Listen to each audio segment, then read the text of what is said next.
Hear the word of the Lord found in the Old Testament, the New Testament, and the writings of the new church. O Lord, our Lord, how excellent is your name in all the earth. You have set your glory above the heavens. Out of the mouth of babes and infants you have ordained strength. Yea, though I walk through the valley of the shadow of death, I will fear no evil, for you are with me, your rod and your staff, they comfort me. As a father pities his children, so the Lord pities those who fear him. For he knows our frame. We are but dust. He remembers what is man. His days are like the grass, flower in the field. It flourishes, the wind passes over it, and then it is gone. The Lord is gracious and full of compassion, slow to anger and great in mercy. The Lord is good to all, and his tender mercies are over all his works. Do not lay up for yourselves treasures on earth where moth and rust destroy and where thieves break through and steal. But lay up for yourselves treasures in heaven, where neither moth nor rust destroy, nor thieves break in to steal. For where your treasure is, there will your heart be also. Let not your heart be troubled. You believe in God, believe also in me, Jesus said. In my Father's house are many mansions. If it were not so, I would have told you. I go to prepare a place for you. And if I go and prepare a place for you, I will come again and receive you to myself, that where I am, there you may be also.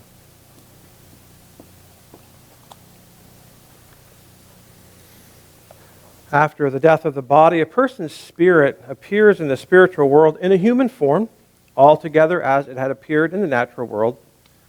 Person also enjoys the faculty of sight, of hearing, of speaking, of feeling, as before in the natural world.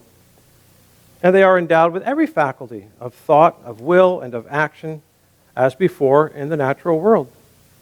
For the person is a human being in all things and in every particular, just as they had been in the natural world. Except that when they die, they leave behind their natural body, nor do they ever resume it. This continuation of life is called the resurrection.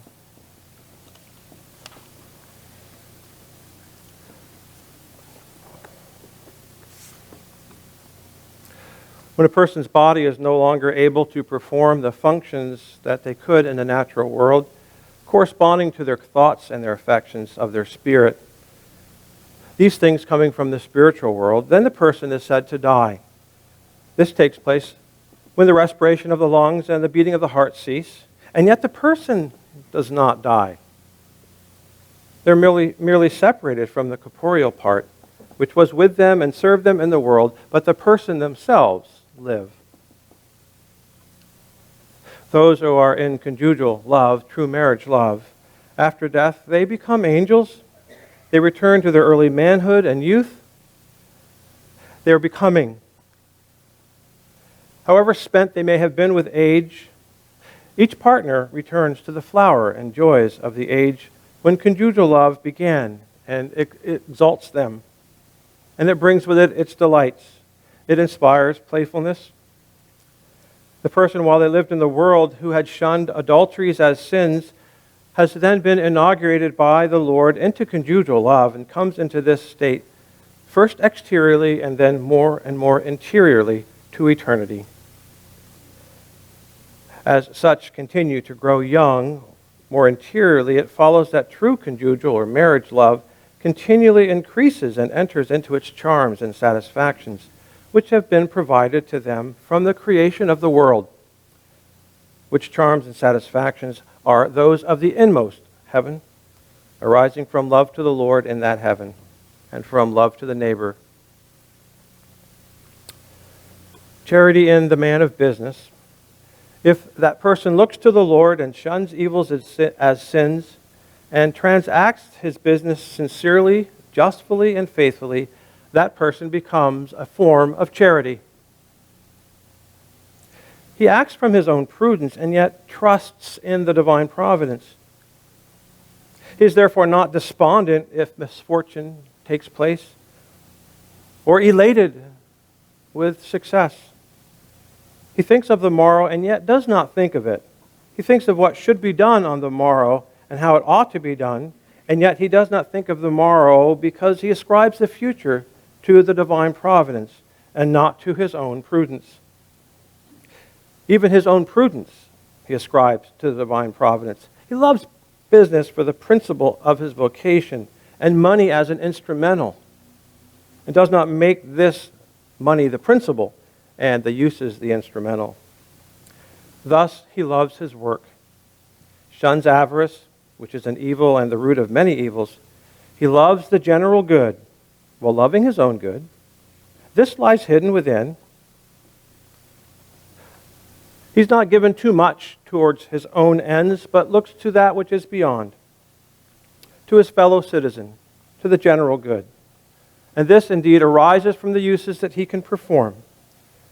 This then he becomes a form of charity. Amen. I'll call up two of the family members to do a reading.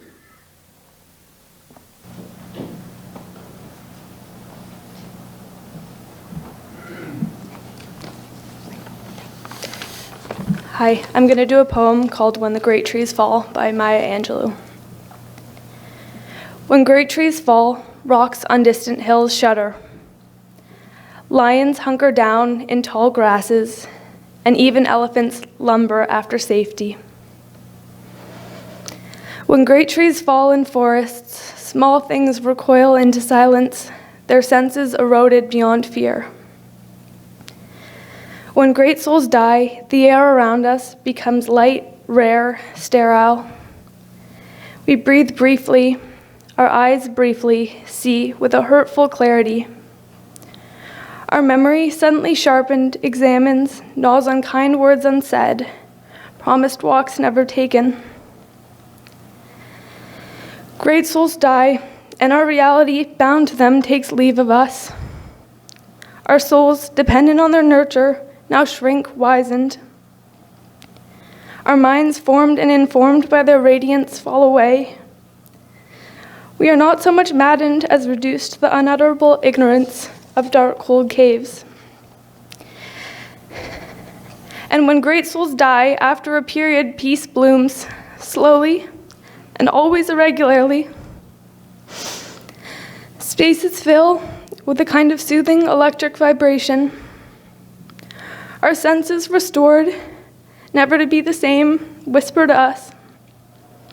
They existed.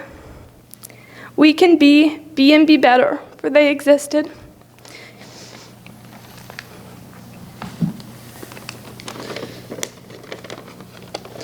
A few selections from the book of Matthew. Therefore, everyone who hears these words of mine and puts them into practice is like a wise man who built his house on the rock. And the rain came down, the streams rose, and the winds blew and beat against that house. Yet it did not fall, because it had its foundation on the rock. Ye have heard that it hath been said, an eye for an eye, and a tooth for a tooth. But I say unto you, that ye resist not evil, but whosoever shall smite thee on thy right cheek, turn to him the other also. And if any man will sue thee at the law, and take away thy coat, let him have thy cloak also. And whosoever shall compel thee to go a mile, go with him 2. Give to him that asketh thee, and from him that would borrow of thee, turn not thou away. Blessed are the poor in spirit, for theirs is the kingdom of heaven. Blessed are those who mourn, for they shall be comforted. Blessed are the meek, for they shall inherit the earth. Blessed are those who hunger and thirst for righteousness, for they shall be filled. Blessed are the merciful, for they shall obtain mercy. Blessed are the pure in heart, for they shall see God. Blessed are the peacemakers, for they shall be called the sons of God. Blessed are those who are persecuted because of righteousness, for theirs is the kingdom of heaven.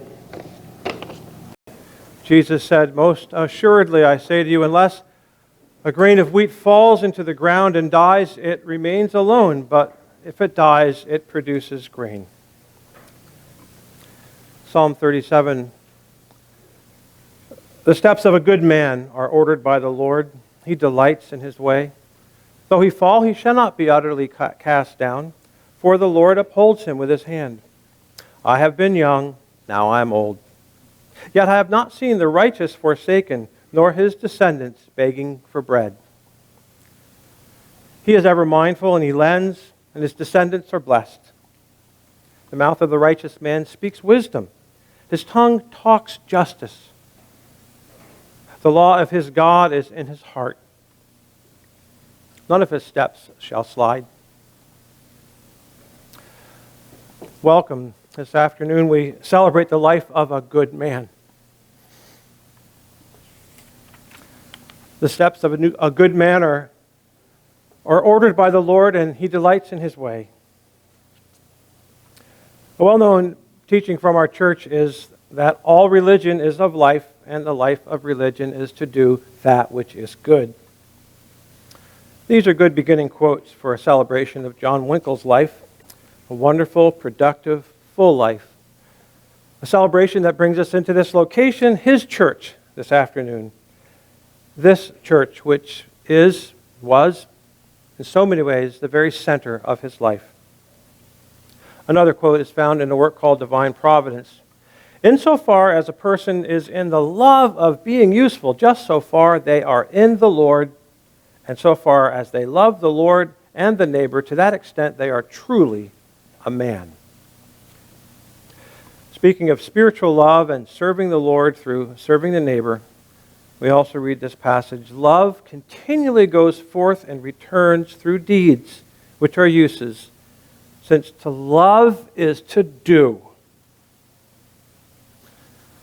And John was known as a man of action, a man of doing things, getting her done.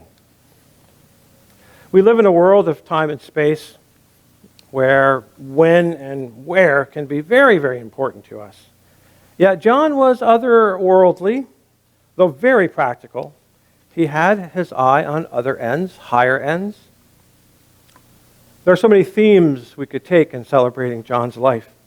I'll just mention three and then some other ones too. But dedication is the first one I want to bring up. John was dedicated to the Lord, to his church, to service, and then in a whole category of its own to Nancy. And to his children and grandchildren and great-grandchildren. Oh, they left, but we know where they are. And then he reflected this dedication through an outstanding eye towards discipline and order, within which love can dwell with power. Punctuality. He was notoriously punctual. John was a gentleman, a man highly respected and highly respectful. Respected other people's gifts of energy, effort, resources, their contributions, their freedom, and their dignity. These are reflected in his desire not to waste their time and to be on time himself, almost to a fault, but not a fault. And of course, service. As already noted in passages that tell us that being of service in the Lord is being in the Lord. John came to the end of his time in which his body could be of service here on earth. When the body is no longer able to perform its function in the natural world that correspond to the thoughts and affections of the heart, the person then is said to die when the body can no longer function. He was a man of action, and now he's returning to the ability to be so again. So we turn our thoughts to the Lord and to his heaven and lift ourselves above worldly things to recall the life, the spiritual and celestial qualities of our friend who is now in the Lord and the Lord in him. For to be in the Lord is to be in and of use. We try hard not to make spiritual judgments, but we're taught we can't ever really know the deepest state of another person, but we're allowed to say, if you are in externals, as internals, as you appear to be in externals, then you are this or that. So we could look at John's life and say, if he was in internals, the way he appeared in externals, wow, what a great man. After living, loving, working, playing, of course, golfing goes in that category, parenting and partnering, worshiping, For over 82 years, we certainly think we've gotten to know this man. And can we say this heavenly man, this angelic man? There are in all things of the human mind this circle of thoughts, from love to thoughts to deeds and back to love again. John Harold Wyncoll was born in Colchester, England on the 24th of June in 1937 to Harold and Eunice Modem Wyncoll. The youngest of three siblings, his sister Rosemary has preceded him into the other world. Jillian survives him here. His early life was punctuated by the disruption of the Second World War, the bombing of his homeland, bomb shelters, and other dark fears of uncertainty that come in times of war. He began his formal education in Colchester New Church School, and his love for New Church education shone through early, middle, and in his later years of life in his contributions here to the Olivet Day School and to the Academy of the New Church, serving on that latter's board. He attended Homewood, am I saying this correct, and Framingham schools. These were fulfilling but challenging times for a boy to be away from his family. There were strict policies and procedures, good for shaping character and also for training one's appetite, because with a name starting with W, he had to wait in line to get his food. John entered military service serving for 2 years and then returned to various business engagements. He visited Canada here to live with his aunt's family, but he returned to enter into his father's work at the mill. A certain young lady from another church family was visiting in Colchester and caught his eye in the summer of '58. John and Nancy began a whole new life together in Toronto, a new city and church community that neither of them had grown up in, but in which they were very welcomed. We could take a good long look at John's career, but it can be summed up pretty quickly in one single word: successful. Moving from Brampton Milling, McCarthy, Weston, ADM, in positions that ranged from secretary to the president. John was careful, he was fair-minded, he was a diligent servant to the uses that his company performed. He took appropriate pride in knowing his efforts meant food on the table for the families of workers, farmers, consumers in Canada and across the globe. John was so well respected that he was called into service in the Canadian-Russian negotiations concerning wheat and milling industries. He was smart. He was ambitious, as well as kind, humble, good with numbers, and good with cards.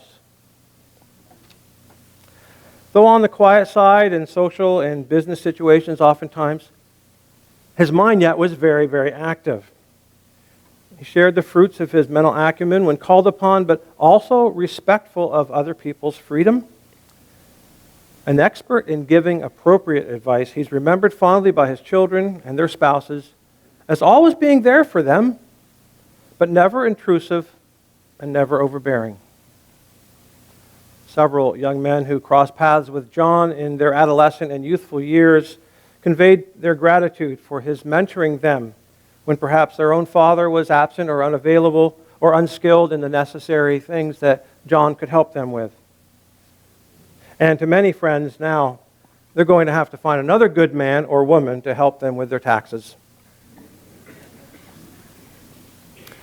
The advantages of the digital age, I can look up John Wyncoll in our church periodicals and learn all sorts of things. He gave valuable contributions to the organizational life of the new church. He served on the boards of the General Church in Canada, the General Church International, and the Academy of the New Church. Positive comments and expressions are scattered throughout decades worth of new church periodicals from a number of church bishops, church treasurers, school and department heads, showing appreciation for his work with finances, with investments, with assembly organization, salary and employment, and human resources committees. John loved the teachings, the doctrines of this church, and among his favorite subjects were the teachings concerning divine providence and human freedom. In a speech when he gave to the graduating class of 1983, he reflected on this question: what qualities have brought us into contact with the new church? What are the teachings? And what keeps us involved in this community? And this speech tells us a lot about John. I let him write his own obituary here, right? I'm going to read you some paragraphs from that speech because it's wonderful. John begins by quoting the Lord's words, "If you love me, keep my commandments." John said, our attitude to life is crucial. If we're positive, it fosters so much good in our human relationships. The very establishment of an authority outside of ourselves implies that we will be positive too and respect and learn and love. We're going to go through the valley of the shadows where doubts and concerns expressed by others weigh heavily upon our minds and try to affect our responses. We'll be tempted to run with the crowd and deny easily rather than persevere and win the battle with a positive attitude. Self-discipline, from the needs to be nurtured and grown within us, self-discipline needs that, and it grows slowly, in order that order itself can flow in. We're told that where true order is, the Lord is present, John said.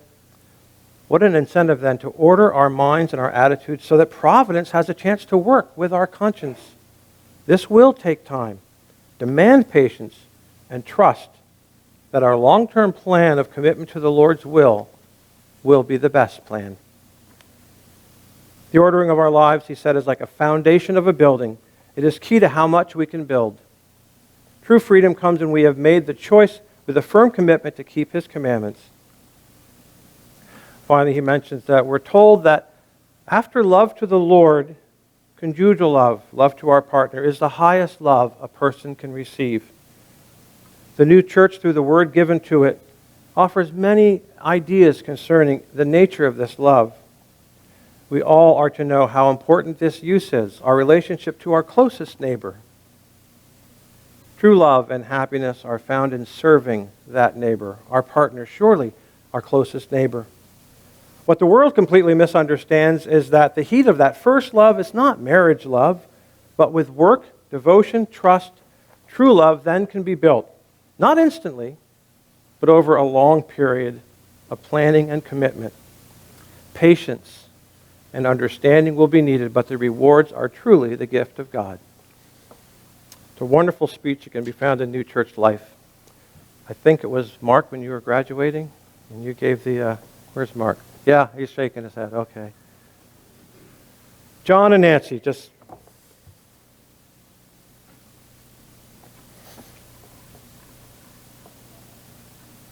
rolls off your lips like a unit. John and Nancy, we know what made up life in this Olivet church. So many people like that, but unique people like John and Nancy. Conjugal Love 404 says that spiritual parents who love their children think, and sometimes they admit, that they have enriched heaven with as many angels as they have descendants, and that they have adorned their communities with as many servants as they have children and grandchildren and great-grandchildren. What a wonderful thing to have that love and to have the nurturing of a church community and to be part and center of that, to raise your family, to be a contributor, which you and John have been, and also to receive from it. The wonderful teachings of the new church include visions of the other world. So we read again in that work, Conjugal Love, and also found in the parallel passage in True Christian Religion, about a visit to a society in heaven. Beautiful gardens, landscaped estates are described. The buildings and the homes and the halls and the churches and the theaters are outlined or mentioned. Gardens with circles of trees. Sports fields with games, with balls are listed. So we assume that there are the absolute best golf courses in heaven, Not that that's all John's going to be doing till Nancy gets there, and don't rush off. Okay? But we can now envision John very active in the strength of a spiritual body, awaiting Nancy, as I said, don't go anytime soon. And he'll find new uses for his quick mind, his wit, his alacrity, his dedication. There's no time in heaven, so we'll all see each other when it's the perfect moment. John ended that speech earlier with these words. He says, I will end this speech with 3 lines that I often think about. A, yea, though I walk through the valley of the shadow of death, I will fear no evil, for thou art with me. B, John said, O taste and see that the Lord is good. And C, as for me and my house, we will serve the Lord. He closes it by saying, thank you for your patience. And we close this celebration of his life, this memorial speech, by saying what we opened it with. Well done, thou good and faithful servant. You have been truthful in a few things, and now enter into the joy of your Lord. Amen.